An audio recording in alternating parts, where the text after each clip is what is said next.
yang dikasihi oleh Tuhan Yesus Kristus, kita mau memulai ibadah kita pada pagi hari ini. Mari kita siapkan hati kita. Kita mau merasakan hadiratnya Tuhan. Terima kasih Yesus, terima kasih ya Roh Kudus.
awal, pertengahan, hingga pada akhirnya. Terima kasih Yesus, terima kasih Roh Kudus. Kami mau serahkan ibadah kami pada pagi hari ini dalam tangan-Mu, Tuhan Yesus Kristus. Kami berdoa dan mengucap syukur. Haleluya, haleluya. Amin. Haleluya. Kita semua tetap bangkit berdiri. Kita mau memuji Tuhan. Di hari yang indah ini kita berkumpul untuk memuji Allah yang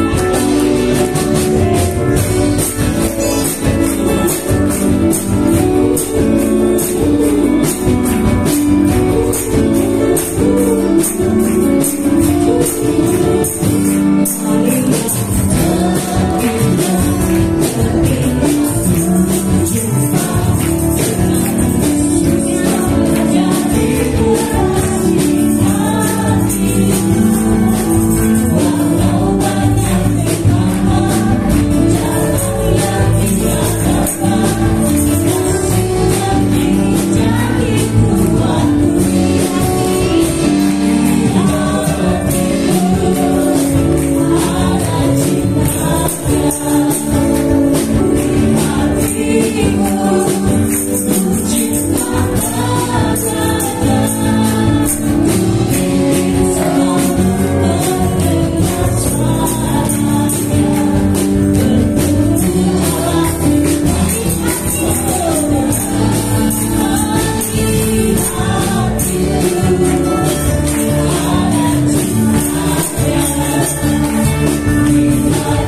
Terima kasih Tuhan atas kebaikan-Mu.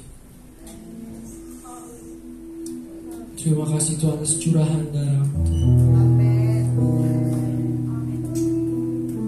Darah-Mu Tuhan menyucikan kami.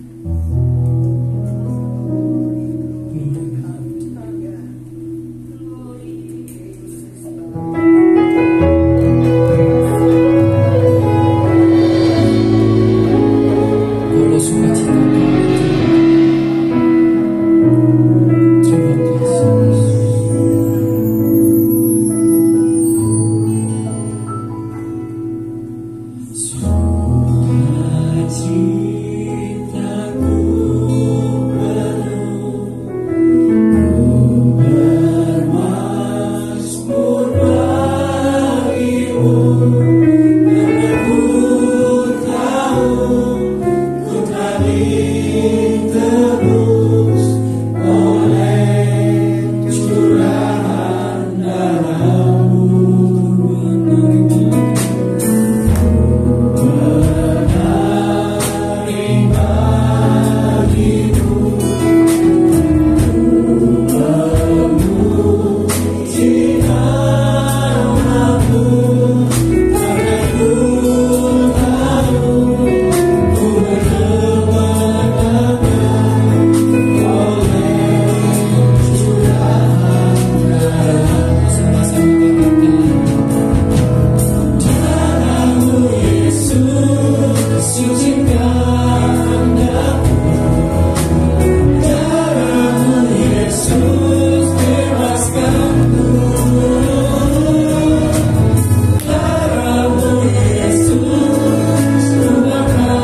Engkau Bapa.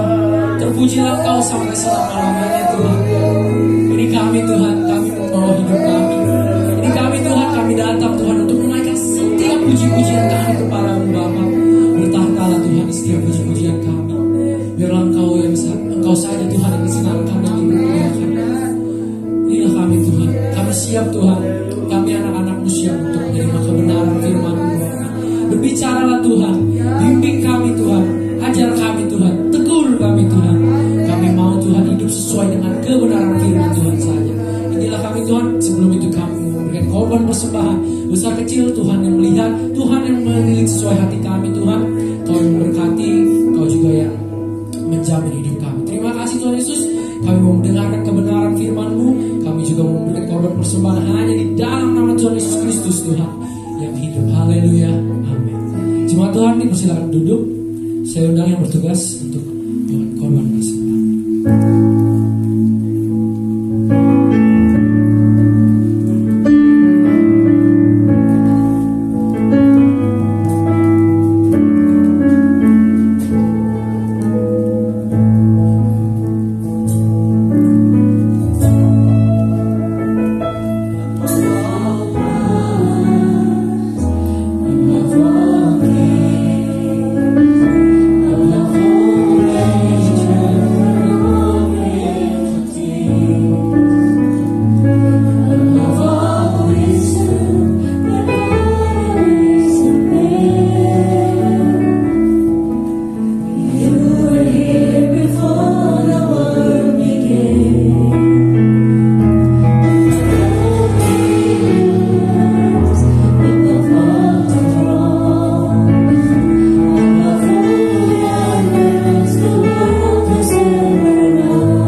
diberkati dengan firman dan perjamuan kudus hari ini. Sudah siap diberkati Tuhan? Ya. Saya mengajak saudara untuk membuka Alkitab. Kita membaca firman Tuhan. Kita masih dalam serial Yesus menampakkan diri. Menampakkan diri diartikan Yesus melawat, ya. Oke. Yohanes pasal 12. Yohanes pasal 12. Ayatnya yang pertama,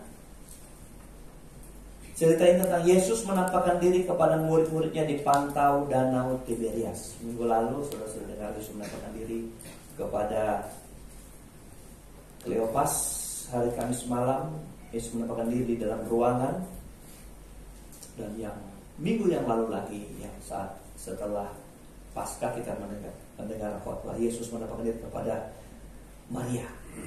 Oke, perhatikan ayat ini, kita mulai ayat 1. Kemudian Yesus menampakkan diri lagi.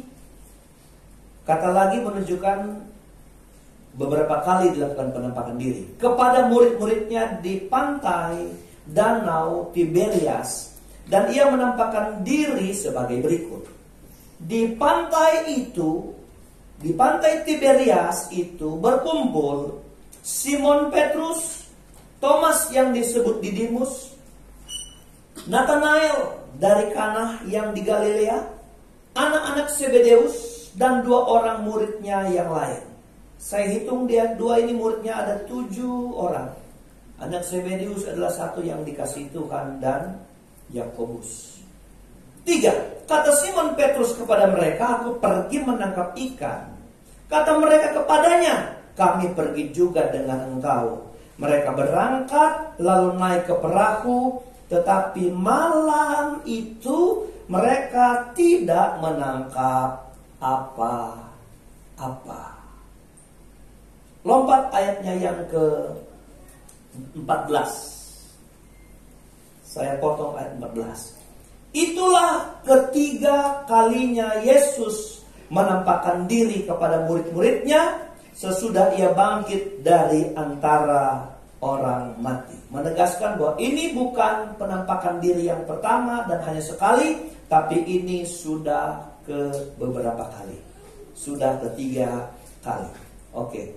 Bapak Ibu yang diberkati Tuhan, apa pesan firman Tuhan hari ini kepada kita tentang Yesus menampakkan diri di tepi pantai Danau, apa disebut sana? Tiberias. Apa beda Danau Tiberias sama Danau Galilea? Saudara, apa beda Danau Tiberias di sini sama Danau Galilea? Kalau Danau Tiberias ada di mana, lalu Danau Galileanya ada di mana, saudara? Danau Tiberias itu adalah danau apa? Galilea juga. Jadi danau yang sama disebut dengan nama yang berbeda. Bahkan danau ini bukan hanya punya 2 nama, tapi punya 4 nama. Yaitu pertama Tiberias, lalu kemudian Galilea, lalu Danau Genesaret, lalu Danau Kineret. Jadi ada 4 nama yang pernah disebut Alkitab tentang satu danau yang sama. Jadi danau yang sama disebut 4 nama. Saya sedang belajar atau cari tahu kenapa ada 4 nama untuk danau yang sama ini. Apakah karena suku ini menyebut danau ini Galilea, lalu yang lain menyebutnya Kineret, yang lain Genesaret, tapi yang lain juga Tiberias? Saya belum temukan, makanya saya tidak ulas di sini. Hanya dari ke-4 nama ini, maka 4 nama ini memiliki arti yang berbeda menurut nama itu. Saya mencatat pertama Galilea itu adalah revolution of the wheel. Artinya perputaran roda, itu Galilea. Lalu Genesaret itu garden of the prince, artinya taman raja. Lalu Kineret artinya harpa, alat musik harpa. Lalu Tiberias apa? Tiberias apa? Kenapa Alkitab nggak tulis hari itu Tuhan bertemu mereka di Danau Genesaret, Danau Galilea, tapi kenapa kemudian disebut Tiberias oleh Alkitab? Berarti ada maksud Tuhan dong. Benar nggak?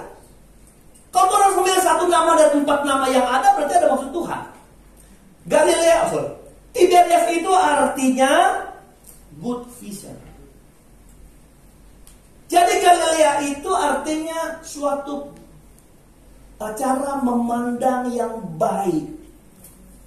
Jadi kalau memandang ke depan dengan baik, di sana ada harapan-harapan. Oke. Jadi itu yang saya mau katakan. Danau Tiberias itu punya arti. Saya bilang tadi, siapa yang didatangi Tuhan, siapa yang dilawat Tuhan dalam wujud ilahinya setelah dia bangkit, saya bilang tadi ada 7 orang di pantai Danau Tiberias itu. Siapa 7 orang ini? 7 orang ini saya simpulkan adalah murid-murid Tuhan yang sedang kecewa dan putus asa. Yang saya anehkan dari murid-murid ini, kenapa saya waktu baca ayat pokok tadi, saya katakan Tuhan menampakkan diri lagi. Lalu saya baca ayat 14 bahwa itu pertemuan atau penampakan diri Yesus yang ketiga kali bagi mereka. Supaya saudara paham bahwa sudah berapa kali dilawat, berapa kali dijenguk, berapa kali Tuhan menampakkan diri, mereka kagum. Hari Kamis malam saudara yang hadir di sini, ketika Tuhan hadir dalam ruangan, mereka terkagum-kagum tentang Tuhan yang bisa tiba-tiba ada dalam ruangan. Tapi kekaguman itu tidak cukup Bapak Ibu. Ternyata mereka masih tetap tidak naik iman mereka. Tidak naik pengharapan mereka. Rohani mereka tidak terupgrade dengan Tuhan menampakkan diri pertama dan kedua. Apa buktinya? Buktinya Simon orientasi berpikirnya adalah mengisi waktu-waktunya dengan kegiatan yang pernah dulu dia lakukan. Yaitu apa? Nangkap ikan. Waktu dia tawarkan, aku mau pergi mancing ikan lah, nangkap ikan lah. Lalu yang lain bilang, aku mau pergi juga dengan engkau. Kenapa? Karena rata-rata orang 7 ini adalah orang-orang yang ditangkap Tuhan di tepi pantai Danau Genesaret itu, atau pantai Danau Tiberias ini. Mereka kembali. Harusnya menurut saya, kalau saya jadi murid pada waktu itu, saya lebih fokus kepada bagaimana upaya saya untuk menikmati Tuhan yang sudah menampakkan diri dengan saya pada waktu saya di dalam kamar itu, atau pada waktu Maria Magdalena pergi dan membuat kami mendapat kabar bahwa dia sudah bangkit, lalu kami pergi melihat kuburnya kosong. Hari itu saya harus berupaya untuk bagaimana saya menikmati dia, merasakan dia, atau berjumpa dengan dia. Tapi Simon dan yang lain tidak fokus ke situ. Mereka menunjukkan lebih baik hari-hari ini isi dengan kegiatan yang lama.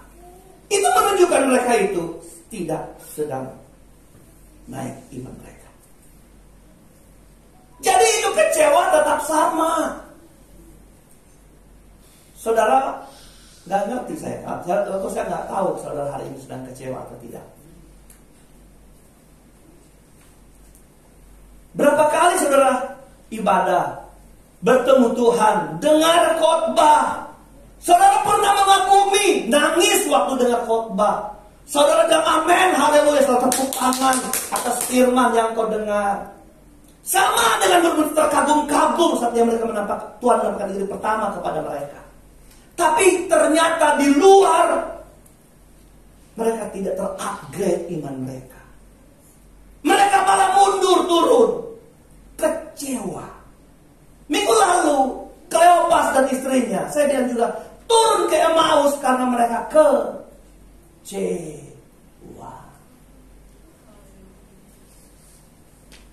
Merasa tidak dipedulikan. Merasa tidak, lama iring Tuhan gak dapat apa-apa. 3,5 tahun saya belajar langsung dari Tuhan Yesus, tapi kemudian dia mati. Kecewa. Kecewa itu sudah alamiah, saudara-saudara, sebagai bagian dari kehidupan kita manusia. Bahkan jangankan saudara, Yesus pernah berteriak dengan suara nyaring, kata Alkitab. Jadi bukan cuma bicara pelan-pelan tentang kekecewaannya, tapi dia berteriak dengan suara keras. Karena dia merasa tidak dipedulikan. Apa dia teriak? Eli! Bukan Nia. Eli! Ada Eli di atas. Eli, Eli, lama sabatani.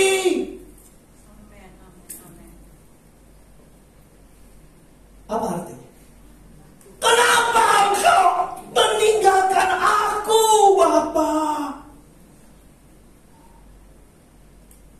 Saudara miring Tuhan. Tapi mungkin suka berteriak. Kenapa saya berdoa bertahun-tahun tidak ada jawaban? Tapi saya beritahu, melalui peristiwa Tuhan melawat murid-muridnya, saya menemukan satu hal yang indah. Dengar. Apa pelajaran kita di sini? Tuhan itu sayang sama kita. Amin. Kalau dia hanya peduli dengan saudara, masalah ketidakpekaan saudara dengan Tuhan, engkau saat ketemu Tuhan masih mundur juga. Dengar firman Allah masih balik ke pekerjaan lama, masih balik kepada hal dulu. Kau tinggalkan panggilan Tuhan. Tapi Tuhan mensikapi diri, turun melawat yang lemah. Haleluya. Turut menghibur yang menangis, turut memulihkan yang kecewa. Hari ini kalau saudara sedang kecewa, saudara sedang dilawat Tuhan loh. Firman Allah hari ini sedang melawat saudara untuk saudara pulih dari kekecewaan. Kecewa itu nggak baik, kecewa itu nggak bagus, kecewa nggak mendapat apa-apa, tidak akan dapat apa-apa dari kehidupan yang kecewa. Kalau kita belajar di sini, saya mencatat saudara, kalau orang kecewa, pertama imannya menurun. Kita lihat tadi ya kan, imannya menurun. Orientasi berpikirnya bukan hal-hal rohani, tapi kepada bagaimana saya dapat ikan, bagaimana mending saya kerja, mending saya ini, mending saya ini, bisa dapat untung dan sebagainya. Orang kecewa itu tidak bisa mengenal Tuhan lebih dekat. Saudara baca ayat di sini yang kita baca tadi adalah Yesus itu berdiri di pantai, tapi kita catat mereka tidak mengenal. Mereka pulang gagal dari laut, dari tengah laut itu, laut ada di pantai, mereka membersihkan jala. Yesus berdiri di pantai, Alkitab bilang mereka tidak dapat apa, mereka tidak mengenal dia. Orang kecewa nggak bisa mengenal Tuhan dengan tepat. Dan sampai di sini saya dapat gambaran begini, saudara, mereka ada di Tiberias, di good vision ini, tapi mereka orang-orang yang bad vision, yang not good, saudara.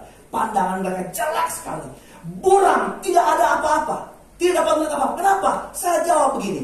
Itu karena apa? Mereka kecewa. Orang kecewa gak bisa memandang Tuhan dan melihat mujizat Tuhan. Haleluya. Itu orang kecewa. Orang kecewa gak punya perkataan-perkataan yang optimis. Mereka pesimis. Ya udah mati. Udahlah, daripada kita mengharapkan yang sudah mati, kemudian pun dia nampakkan diri kita gak bisa dapat apa-apa, mending kita kerja sana, mending kita lakukan itu. Dengar baik saudara, orang kecewa tidak bagus. Mungkin pesan khotbah dari penampakan Yesus ini adalah tentang kekecewaan. Mungkin itu Anda tangkap. Mari kita belajar sedikit tentang kenapa kita nggak boleh kecewa dengan sesama, apalagi kepada Tuhan. Karena buruk hidup kita, nggak dapat apa-apa. Kita buka dulu Matius pasal 13. Matius 13 ayat 57.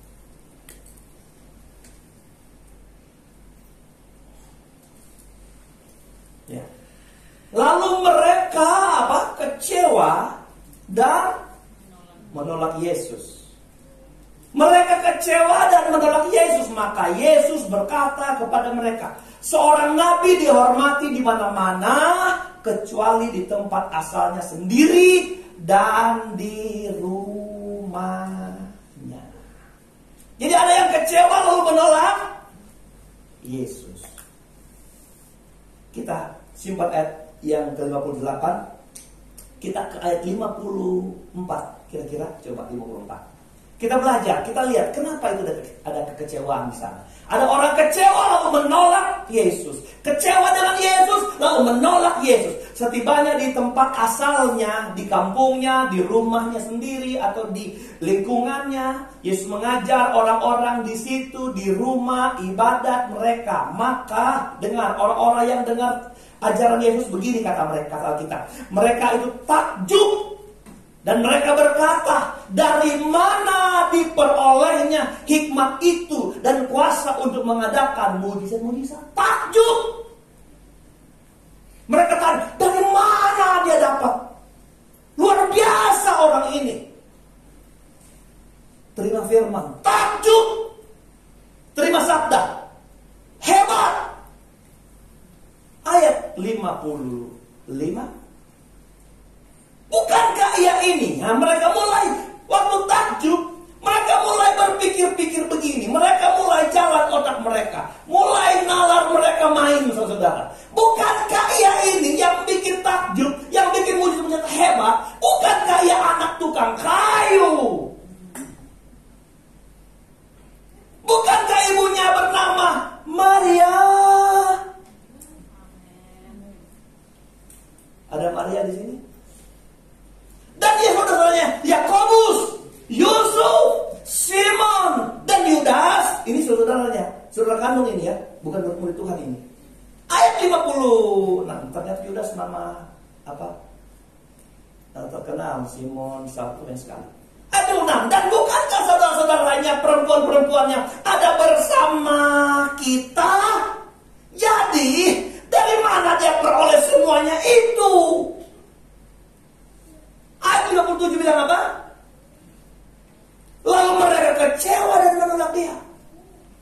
Mereka menalar Tuhan setara dengan saudara-saudara kandung yang lain yang lahir dari kandungan yang sama, dari rahim Maria. Lalu mereka kecewa. Saudara, Tuhan gak boleh disamakan dengan manusia. Haleluya. Tuhan spesial dan tidak pernah ada yang sama seperti dia. Tak ada yang sama, tak ada yang sama, tak ada yang sama seperti Yesus. Amin, saudara. Waktu engkau hanya melihat Tuhan itu biasa standar dengan orang lain, ternyata juga orang itu bisa nolong. Malah sekarang kenyataan dia lebih nolong daripada Tuhan yang kita sembah-sembah, nggak nolong-nolong kita, saudara. Kecewa kita, saudara. Lihat orang kecewa dapat apa? Ayat 58. Dan karena ketidakpercayaan mereka, tidak banyak mujizat diadakannya di situ.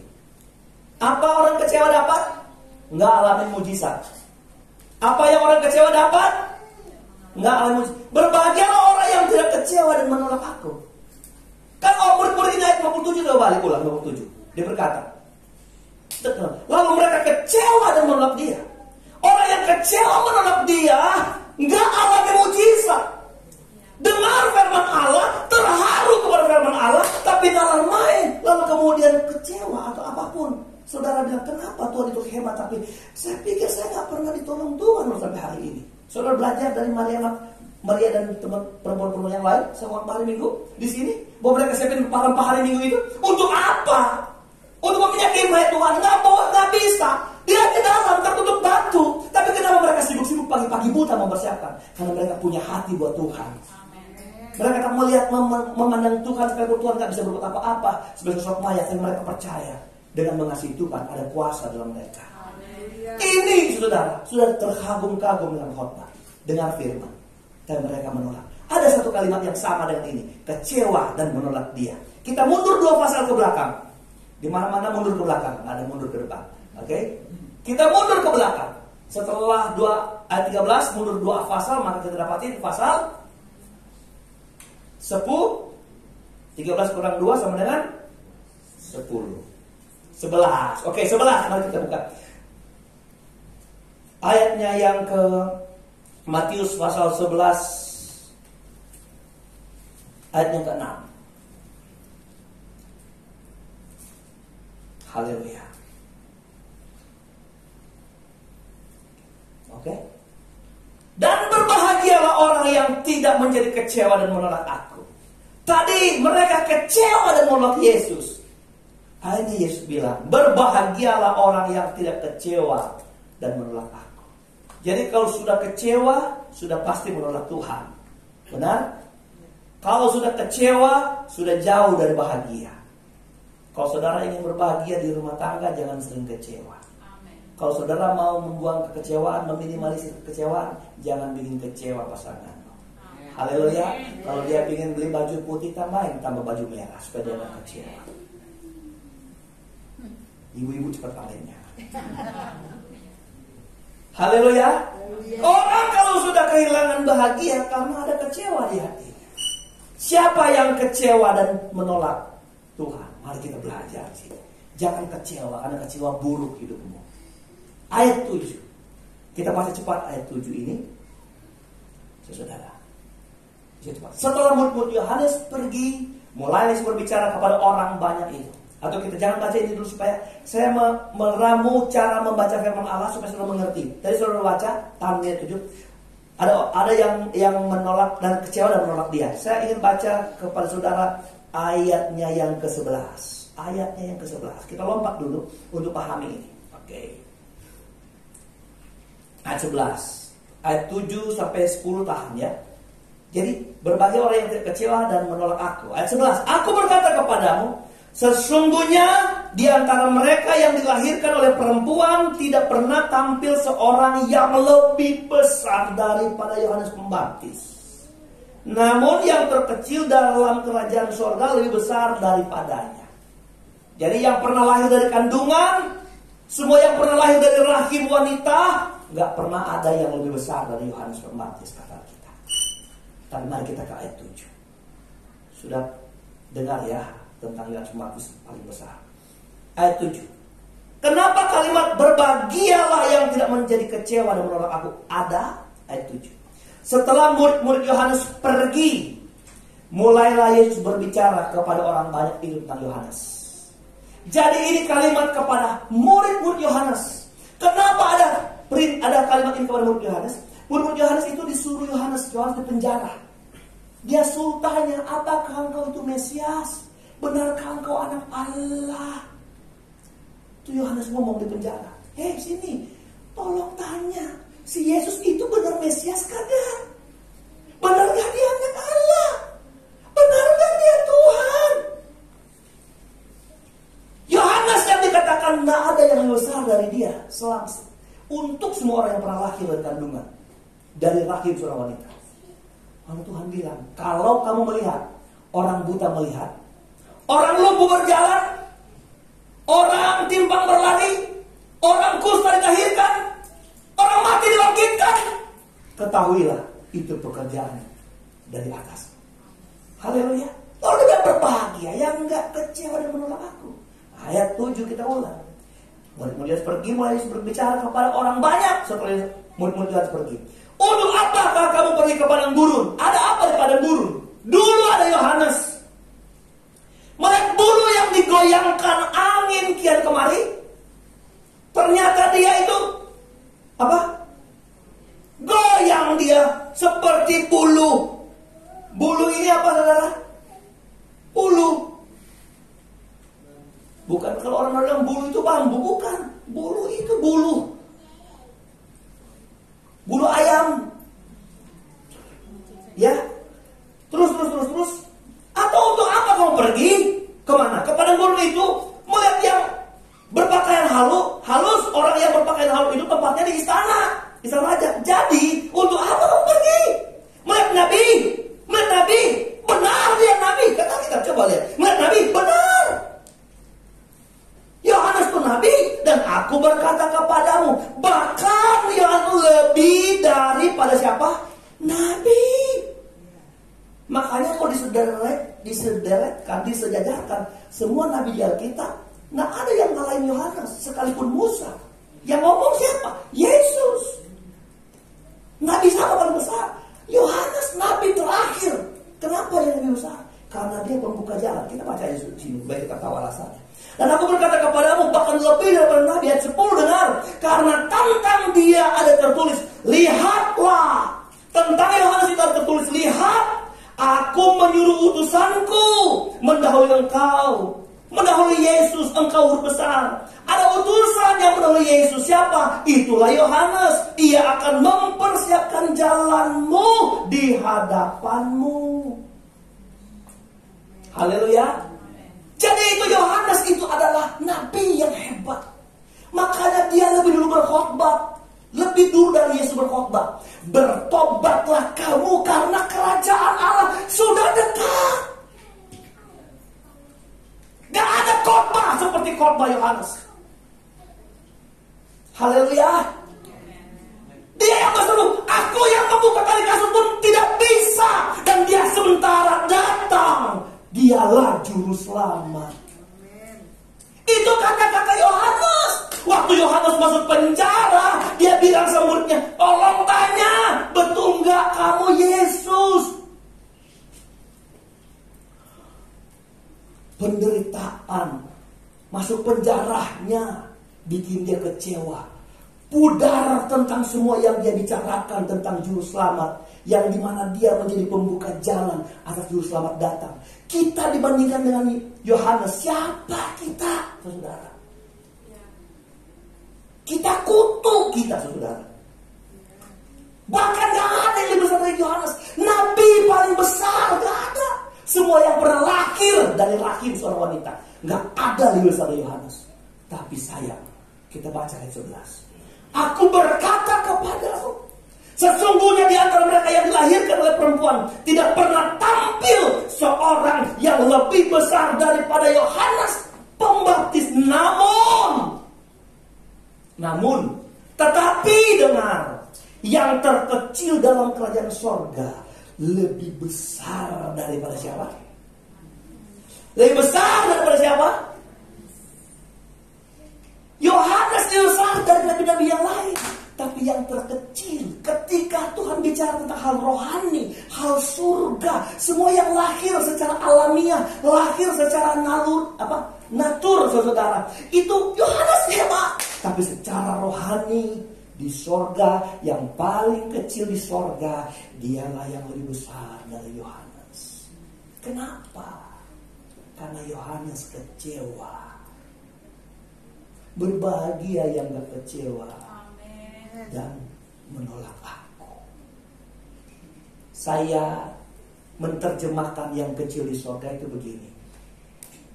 Mungkin dia adalah orang yang gak terkenal. Coba baca. Tampil seorang yang lebih besar. Di dunia gak pernah ada yang tampil yang lebih besar dari Yohanes. Jadi tampilan Yohanes lebih besar mengalahkan semua nabi yang lain. Tapi kalau di sorga ada yang kecil, berarti dia gak pernah tampil sebagai orang besar, tampil sebagai pembicara hebat, tampil sebagai pemain musik yang handal, tampil sebagai penyanyi yang luar biasa.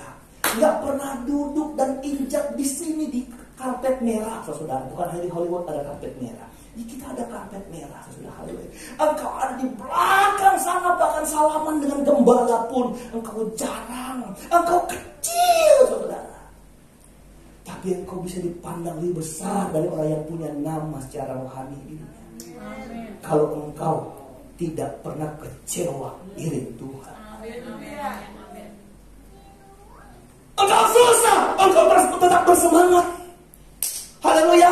Engkau beribadah bertahun-tahun, doamu seperti gak terjawab, Tuhan seperti mati.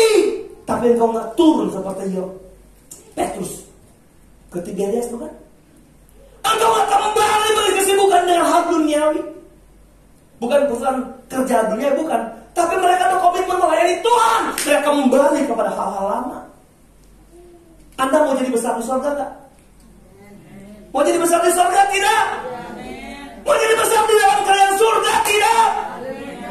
Saudara jangan pernah membiarkan bibit kecewa tumbuh di hati saudara. Jangan. Kita kalau lihat kecewa saya udah usul nggak diterima, kecewa.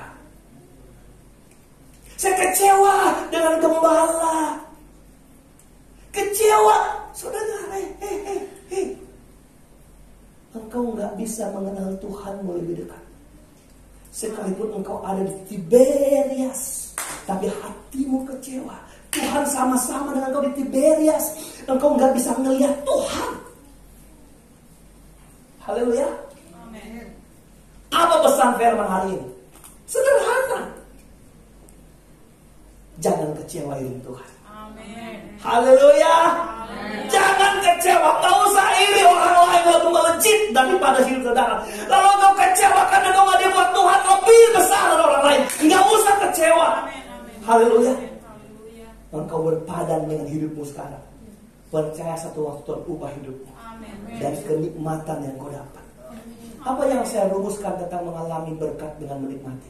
Kalau urusan nikmat diukur dari besarnya rumah, kita ini semua di sini kalah sama konglomerat yang rumahnya di mana-mana. Haleluya. Tapi kemarin saya mendoakan rumah, saya bilang apa? Kenikmatan itu terutama dari rumah ini. Haleluya. Haleluya. Dan ukuran nikmat rumah ini diukur dari mana? Bukan dari salib yang dipajang di rumahmu, tapi dari kehidupan siapa yang tinggal di rumah itu. Engkau yang hebat dengan hidup tanpa kecewa dengan Tuhan, rumahmu jadi istana. Tapi engkau di istana dan hidup kecewa dengan Tuhan, rumahmu seperti neraka. Haleluya. Ini yang kita mau kejar. Kita mau tangkap dari berita tentang Yesus menampakkan diri. Kita ke ayat pokok. Ini kelemahan saya kalau khotbah serius suka nangis, dari saya minta tisu boleh dibawa kemari. Nggak apa-apa ya. Kita ke ayat pokok. Saya punya pandangan. Orang-orang yang serius melayani Tuhan, dia melayani dengan hati. Dan dia bukan hanya mentularkan firman atau mentularkan pujian yang dia bawa, tapi dia hidup dengan firman dan pujian itu. Makanya saya pernah bilang sama saudara, kalau orang sampai puji-pujian dan dia sendiri nangis dengan dia memimpin pujian, itu melayani dengan hati. Haleluya. Itu yang kita mau kejar di pelayanan ini. Amin. Jadi saya sedang berkhotbah bagi saudara. Kalau saya tertuduh, saya juga bisa nangis, saudara. Karena saya nggak bisa berkhotbah untuk saudara sendiri, tapi hati saya tidak jauh. Amin, saudara. Amin. Jadi itu yang kita mesti belajar. Saudara melayani besok pakai hatimu, saudara. Supaya engkau sendiri yang diberkati. Mau? Maksudnya melayani engkau sendiri diberkati. Amin, saudara. Jangan kita yang teriak cengkareng, kita nggak cengkareng. Kita tinggal terus di Ciledug, saudara. Ya, oke. Kita ke ayat pokok, karena kita mau perjamuan kudus. Ayat 4? Oke, nggak apa-apa, ayat 4. Kita ke ayat 4.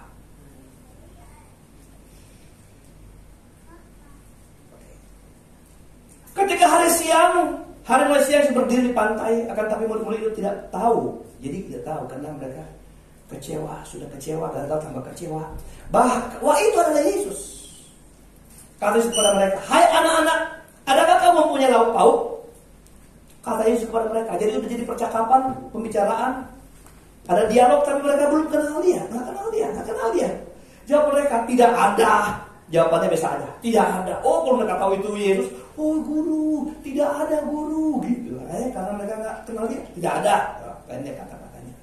Maka kata Yesus kepada mereka, tebarkanlah jalamu di sebelah kanan perahu, maka akan kamu beroleh.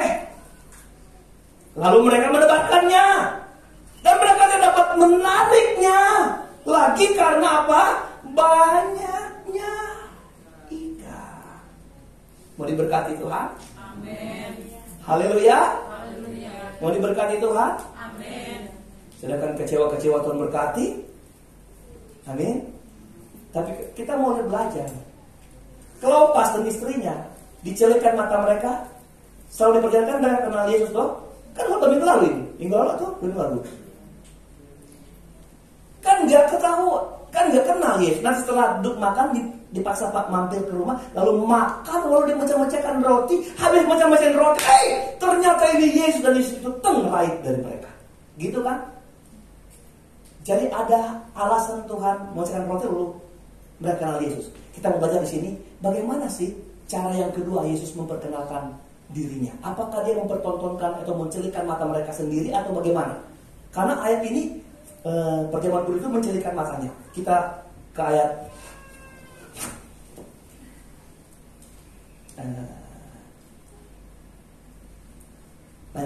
ayat 7 dengan ayat 7. Maka perhatikan, murid yang dikasihi Yesus itu berkata kepada Petrus, itu Tuhan. Gitu. Menurut pandangan saya, percakapan itu disampaikan si murid yang dikasihi. Siapa murid yang dikasihi? Ya, Yohanes. Yohanes itu murid yang dikasihi. Bahkan Tuhan bilang, kalau aku bilang sama dia nggak mati, dia nggak akan mati sampai aku datang. Sampai terkenal hari itu, zaman itu, wah Yohanes itu umur panjang, nggak mati-mati, saudara. Ya, ketika Petrus mendengar bahwa itu adalah Tuhan, maka ia mengenakan pakaiannya, sebab ia tidak berpakaian, lalu terjun ke dalam danau. Waktu Kleopas dan istrinya harus ada pemecahan roti, lalu dicelikkan mata mereka. Tapi ini tanpa satu upaya Tuhan mencelikkan mata mereka. Tapi seorang yang disebut yang dikasihi Tuhan, Yohanes, bisa tiba-tiba sadar. Yang apa itu? Bad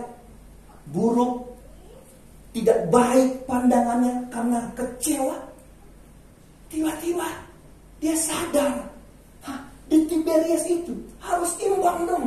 Masa Tiberias good vision? Apa namanya? Gitu sebutannya. Dengan orang-orang yang bad vision, saudara. Harus kalau di tempat mana Tuhan ada, sama imbangnya dengan kita. Yohanes mulai merasakan sesuatu, ada yang terbuka di dalam diri dia. Tapi bukan karena Tuhan celikan matanya, lalu dia terbuka mengenal Yesus. Tuh, 200 hasta jauhnya mereka. Baca ayat 8 dulu. Murid-murid yang lain datang dengan perahu karena mereka tidak jauh dari darat. Hanya kira-kira 200 hasta saja. Dan mereka menghela jala yang penuh ikan itu. 200 hasta itu berapa meter dari laut? 90 meter. Kalau satu hasta 45 cm. 90 meter. Tidak lebih panjang dari lapangan sepak bola. Tapi Yesus ada di darat. Mereka di sana. Lagi menebakkan jala. Lalu sadarlah si Yohanes. Petrus, itu Tuhan.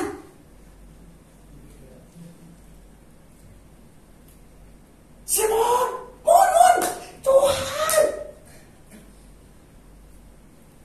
Kenapa Yohanes sadar? Peristiwa penangkapan ikan ini pernah Tuhan buat di masa Tuhan hidup.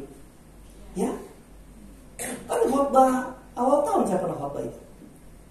Tuhan datang berkhotbah, pinjam perahu Simon, dia khotbah, lalu dia bilang, Simon, mari kita masuk ke dalam menangkap ikan. Tuhan, kami baru pulang dan kami gagal. Simon bertolak ke dalam, tebarkan jalamu ke kanan dan kita tangkap ikan. Dan Simon tebarkan, Simon dapat ikan, Simon panggil para yang lain, bukan? Dan mereka bawa pulang ikan di darat. Sama, pergi ke tengah, tebarkan sebelah kanan, engkau akan dapat ikan. Dan Simon dapat ikan, panggil perahu yang lain, 200 hasta jauhnya. Itu berkat gak terlalu jauh, haleluya. Itu berkat gak terlalu jauh, gak perlu sampai ke tengah lautan. 90 meter dapat ikan apa di situ? Tapi kalau Tuhan bilang ada berkat di situ, diberkati Tuhan. Tuhan gak pernah kenal tempat basah, tempat kering. Tuhan hanya kenal di mana Tuhan perintahkan kita taat, di situ berkat mengalir. Haleluya. Haleluya. Jadi apa yang kita belajar di sini? Kita belajar begini. Yohanes, dia peka dengan Tuhan. Dia sadar hanya Tuhan yang bisa bikin mujizat seperti ini. Di tempat dangkal, nggak jauh, dapat ikan yang banyak. Mon, itu Tuhan. Simon tahu kalau buka baju nggak sopan, ada Tuhan nanti melihat yang pakai baju, yang terjun ke laut untuk tahan jalannya. Dengar Bapak Ibu yang berkati Tuhan, kalau kita kecewa, kita coba belajar mengingat perbuatan-perbuatan Tuhan yang ajaib di hidup kita, bukan? Haleluya. Cara pulih dari kekecewaan begitu. Kalau kamu mulai kecewa dengan orang, kecewa dengan Tuhan, coba kau undur. Tahun lalu siapa saudara? 2 tahun lalu, 3 tahun lalu siapa kita? 10 tahun lalu. Kalau Tuhan izinkan saya 1 detik di umur saya kelas 2 SD, saudara. Berarti umur 8 tahun, 9 tahun, saudara. 1 detik saja, saudara. Saya nggak ada sampai hari ini, nggak ada. Karena saya ditabrak mobil, hanya selangkah begini, petak. Lalu saya ditabrak kaki ini. Mobil itu yang mobil Mitsubishi dulu, mobil mini, saudara Mitsubishi, tabrak bolam itu, lampunya pecah. Lalu dia lari ke laporan ke polisi karena dia sudah lindas anak.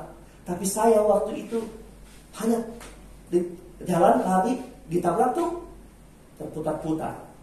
Saudara, dulu sekolah pakai sendal saja, dan sendal saya nggak ketemu sampai hari ini karena nggak tahu kemana, saudara. Ya, coba kalau Tuhan tahan 1 detik lagi, ting 1 langkah lagi, kelar hidup saya.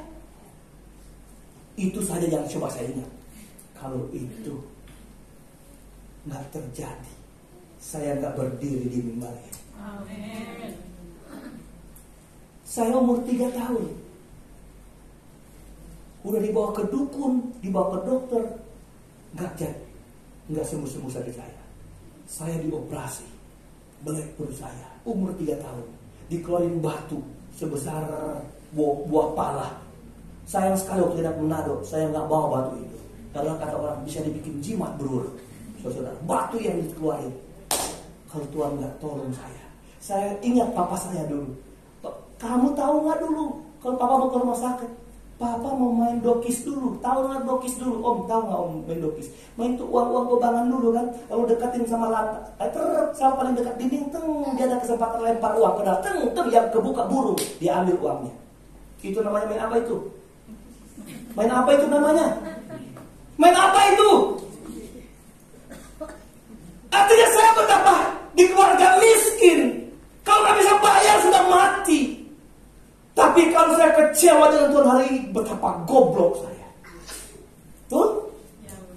Hanya karena Tuhan nggak jawab doa saya 1 tahun ini, kalau saya kecewa. Tuhan bilang anak tuh kelas 3 SD, kalau kita sini satu langkah mati anak. Kalau kita nggak tahu nggak operasi umur 3 tahun, nggak ada cerita orang tua lagi di sini, nggak ada. Coba engkau 10 tahun lalu, mereka lagi akan cari kerjaan loh. Doa paling tuangkan, Tuhan kasih pekerjaan. Sekarang kau punya pekerjaan loh. Kalau kamu kecewa dengan Tuhan, no. Haleluya. Sorry, saya terharu khotbah ini. Siapa kita, saudara-saudara? Jadi sama seperti yang dikasihi Yesus. Simon, itu Tuhan. Kenapa? Dia rasa mujizat yang pernah Tuhan buat dalam diri dia. Dan dia sadar Tiberias terjadi. Tiberias terjadi. Satu pandangan baik terjadi. Saudara, begini. Kalau kita mau taat sama firman, Tuhan buka wawasan kita. Coba kalau Simon mengeluh sama, sudahlah kami juga sudah kesana nggak dapat. Padahal kan itu waktu diskusi itu, komunikasi itu dengan orang yang nggak dikenal, bukan? Belum dikenalkan dia. Tapi mereka pergi taat dan dapat sesuatu. Hanya firman yang bisa membuat kita kecewa. Waktu kau kecewa, kau gagal, ini gagal, jangan kecewa. Berharap sama Tuhan. Ingat firman Tuhan, Tuhan pasti memberkati kita dan menolong kita. Amin. Oke, kita lanjut saja. Kita ke ayatnya yang ke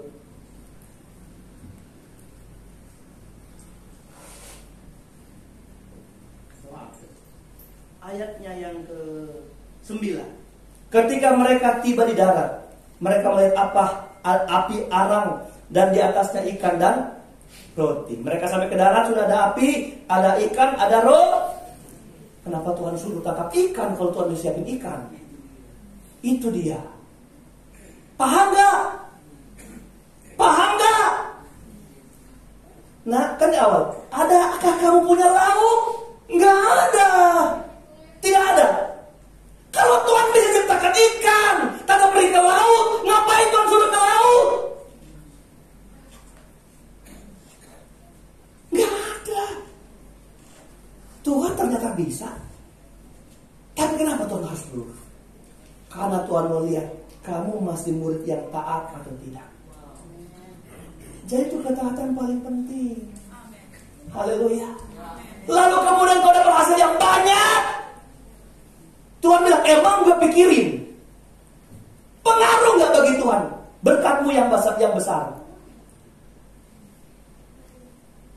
Itu akibat ketaatan saudara. Karena Tuhan bisa siapin lo dari bukannya apa yang kamu dapat. Benar gak? Benar gak? Oh, kalau bukan saya, Tuhan gak bisa buat. Sorry. Apa yang Tuhan gak punya di bumi ini? Amin. Lo kalau bukan saya, jangan terkagum-kagum dengan ikan banyak yang saudara punya. Karena tanpa saudara Tuhan bisa siapkan ikan. Amin. Tahan. Lanjut. Kata ayat 10. Kata Yesus kepada mereka, bawalah beberapa ikan yang baru kamu tangkap itu. Baru dia minta ikan. Tapi bukan dia gak punya ikan. Kalau Anda diberkati Tuhan, balikin yang Tuhan minta dari saudara. Cuma satu yang ada. Balikin yang Tuhan minta dari saudara. Kalau gak balikin, aku masih tak punya ikan loh. Aku gak pernah nanti hidup karena apa yang nanti kamu beri kepada Tuhan. Enggak. No. Enggak bisa. Tapi kalau engkau melakukan itu, Tuhan melihat engkau dimungkinkan untuk melihat menjadi seorang yang punya good vision. Haleluya. Haleluya. Gitu. Siapa kita? Tuhan gak jadi miskin hanya karena kita gak bisa berbuat bagi Tuhan. Tuhan punya langit dan bumi. Oke, itu perjalanan mau terakhir ini. Sudah mau terakhir. Ketika mereka, ayat 11. Simon Petrus naik ke perahu lalu menghela jala itu ke darat. Penuh ikan-ikan besar 153 ekor banyaknya. 153. 1 tambah 3, 1 tambah 5, 6 tambah 3. 153. 153. Ini 1 tambah 5, 6 tambah 3, 9. 9 buah roh. Wah, haleluya. Orang kau taat tanpa buah roh, saudara. Saya tidak mengartikan itu.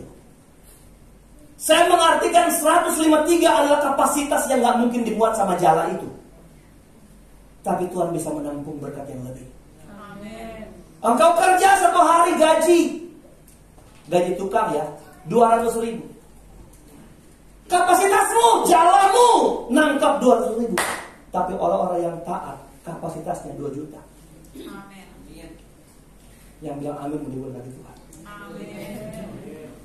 Saya ulang, yang bilang amin berkati Tuhan. Amin. Kalau kau cari berkeringat dengan upah yang sama dengan orang lain, dapat 200.000, apa bedanya? Tapi 153 ekor itu adalah kapasitas yang lebih dari kemampuan, adalah jumlah yang lebih dari kapasitas. Kalau Tuhan bikin kaya kita, kalau Tuhan bikin kita hebat, kadang kita ternganga-nganga karena tidak seperti yang saya pikir. Saya cuma tamatan ini, tapi Tuhan buat ini. Makanya percaya ini mujizat masih ada. Amin. Haleluya. Terus. Oke. Ikan limat nih. Dan sungguh pun sebanyak itu saya maksudkan. Sungguh pun sebanyak itu. Jala itu gak koyak. Artinya itu lebih banyak dari kapasitas jala itu. Tapi jala itu gak koyak. Tuhan jaga. Artinya begini. Ada orang yang mengumpul harta, tapi taruh di kantong-kantong berlubang. Benar gak saudara? Hilang, lantas berubah.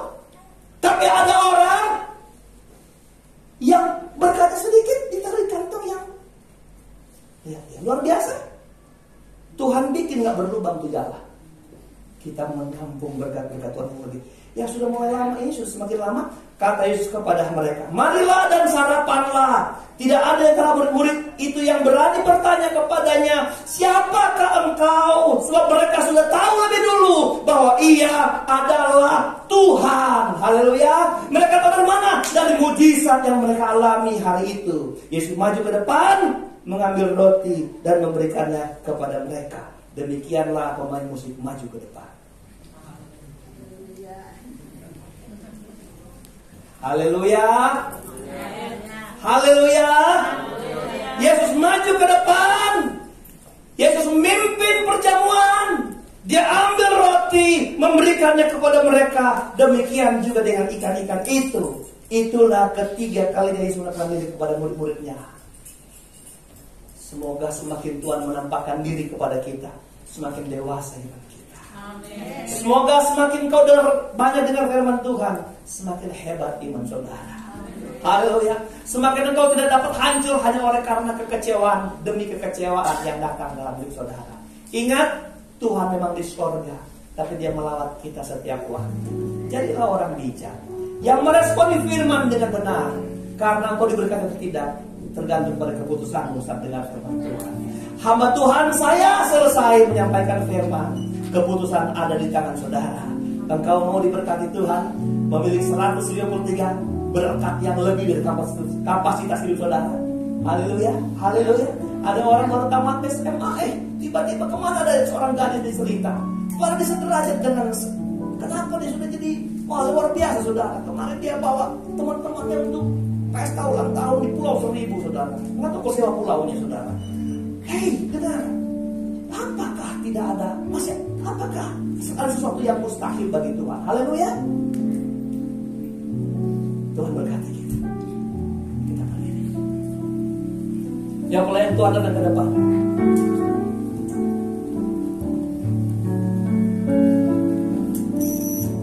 Sebab Engkau yang kudus, Anak domba Allah,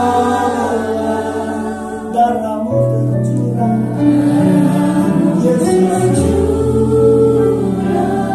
di atas Kalvari.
Bapa kami dalam surga, di kanan kami ada roti.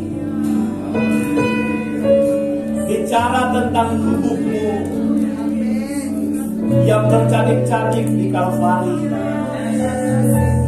Engkau sudah mati bagi kami, supaya oleh tubuh-Mu yang menderita, kami yang menderita diangkat, dipulihkan. Makanya yang sakit pasti sembuh, yang terbeban berat pasti dipulihkan, karena beban Engkau sudah tanggung di Kalvari. Ada darah, ada anggur, bicara tentang darah penebusan. Kami yang berdosa oleh darah-Mu disucikan. Kami yang tidak layak, tidak pantas, menjadi pantas oleh basuhan darah-Mu. Kami kemudian menjadi pribadi-pribadi yang dilayakkan masuk dalam kerajaan surga, karena oleh darah-Mu yang mulia. Coba Tuhan peganglah roti dan cawan anggur. Angkat roti-Mu di hadapan Tuhan, dan sebelum kita makan dengar firman-Mu. Apa yang telah kuteruskan kepadamu aku menerima dari Tuhan. Pada malam waktu Ia diserahkan, Ia mengambil roti, sesudah itu Ia mengucap syukur atasnya. Ia memecah-mecahkannya dan berkata, inilah tubuhku yang diserahkan bagi kamu. Berbuatlah ini menjadi peringatan akan aku. Mari jemaat Tuhan, kita makan dengan iman di dalam nama Tuhan Yesus Kristus. Haleluya. Haleluya. Haleluya.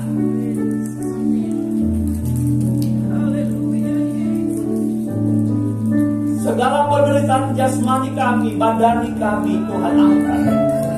Apapun penyakitnya, apapun kelemahan-kelemahan tubuh kami, oleh kuasa-Mu kami telah dipulihkan, kami telah disembuhkan dalam nama Yesus. Haleluya. Persiapkan cawan anggur-Mu. Sebelum kita minum, angkat di hadapan Tuhan dengan tangan kanan-Mu dan dengar berita firman Allah ini. Demikian juga yang mengambil cawan sesudah makan roti tadi, lalu katanya, cawan ini adalah perjanjian baru yang dikontraikan oleh darah-Ku. Perbuatlah ini setiap kali kamu meminumnya, menjadi peringatan akan aku. Sebab setiap kali kamu makan roti tadi dan minum cawan ini, kamu memberitakan kematian Tuhan sampai Ia datang. Mari kita minum dengan iman di dalam nama Tuhan Yesus Kristus. Haleluya. Kita beri pujian bagi Allah kita. Haleluya, haleluya, haleluya. Yang sakit sembuh, yang lemah menjadi kuat, yang bimbang, yang kecewa, yang frustasi, yang tidak ada kepastian selamat, maka menyakiti kekuatan mati bagimu, supaya engkau berjam yang bergoncangkan.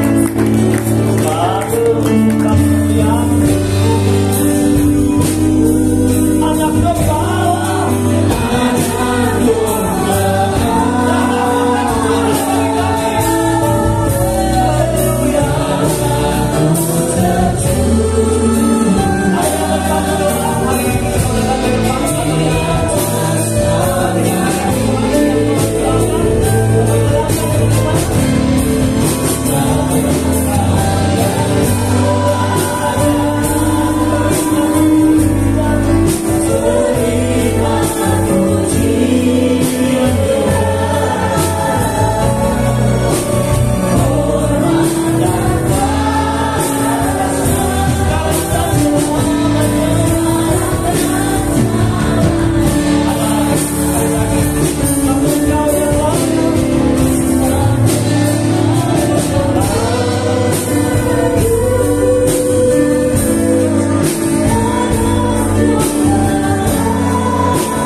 Di akhir ibadah ini saya bersyukur kepada Tuhan membawakan dari firman dan dari perjamuan Tuhan yang kami sudah kerjakan. Kami percaya di dalamnya ada berkat-berkat rohani yang besar yang akan kami tangkap. Bukan untuk kami mendengar saja dan kami berkata wah dengan firman, kami kagum dengan firman, tapi kami akan menghidupi firman ini. Kami akan mentaatinya. Kami tahu Kau melawat kami setiap saat, setiap waktu, supaya kami tidak tinggal dalam kekecewaan, supaya kami mengalami Tiberias yang hebat, pribadi-pribadi yang memiliki visi yang luar biasa tentang Tuhan dan keajaiban-keajaiban, dan setiap telinga yang mendengar berkat Tuhan. Beri kami hati yang tunduk, yang taat kepada firman Tuhan. Jemaat Tuhan yang tersempat hadir, lawan mereka dengan kasih-Mu. Kalau mereka lemah beri kuat, Kau sakit sembuhkan. Kalau mereka malas, Engkau goncang hati mereka dengan kebenaran yang mereka tahu, supaya mereka dapat datang menghargai Tuhan dalam setiap ibadah. Atau mereka yang sedang kecewa ataupun frustasi di mereka, tekanan-tekanan, beban-beban yang begitu berat, tapi kuasa-Mu angkat itu semua Tuhan. Mereka ada kelegaan untuk dapat datang memuliakan nama-Mu. Semua yang berbagian melayani Tuhan diberkati Tuhan, yang berdiri di altar ini Tuhan, atau sebagai asher Tuhan memberkati. Kami semua yang sudah datang mendengar, memberi, berkorban, membawa persembahan, kami percaya kami sudah diberkati. Terima kasih Bapa di surga, terima kasih buat anugerah. Dan sebentar kami mau pulang, setelah kami di perjalanan, tibakan kami yang selamat. Tibakan kami Tuhan dengan membawa berkat-berkat yang ajaib dari Bapa. Jangan kami berkenalan sama Tuhan, tolong kami. Dan kami akhiri ibadah kami di dalam dan demi nama Yesus Tuhan Juru Selamat kami. Akhirnya kami angkat tangan dan hati kami di hadapan Tuhan. Dengan iman pulanglah dan bawalah segala berkat, anugerah, damai sejahtera, kasih sayang, sukacita, penghiburan, kekuatan, serta urapan yang dari Allah Bapa, Putra, dan Roh Kudus, yaitu di dalam kasih karunia Tuhan Yesus Kristus, terus menyertai kita, yang tetap setia, yang tidak kecewa, dan taat sampai hari Tuhan Yesus datang kembali. Mengucap syukur